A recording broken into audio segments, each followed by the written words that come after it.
আপোনালোকৰো হয়তো কেতিয়াবা এনেকুৱা হয় কিছুমান বস্তু আমি বহুত প্লেন কৰোঁ, বহুত ভাবোঁ ক'ত যাম, কি কৰিম, কেনেকৈ কৰিম, তথাপিও কেতিয়াও ছাকচেছফুল নহয়ে মানে। আৰু তেনেকুৱা মোৰ লগত প্ৰায়ে হয়।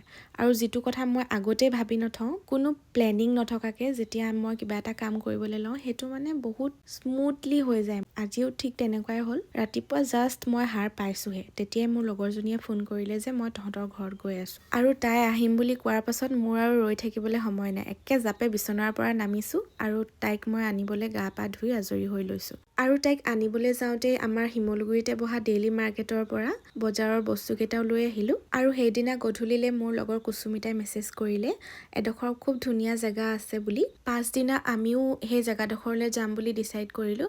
তাইকে সুধি আমি গৈ লোকেশ্যন ওলালোগৈ। আৰু সেই লোকেশ্যনটোলৈ যাওঁতে মোৰ পুৰণা গাঁওখনো পাৰ হৈ গৈছিলোঁ, মানে য'ত মোৰ জন্ম হৈছিল আৰু য'ত মই সৰুতে আছিলোঁ। আৰু এইবোৰকে পাতি গৈ আমি লোকেশ্যন ওলালোগৈ।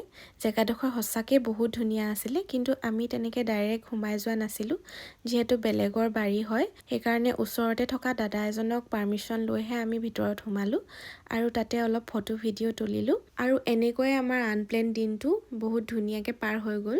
বাকী আজিৰ ভিডিঅ'টোত ইমানেই আছিল। শেষলৈকে চোৱাৰ বাবে থেংক ইউ।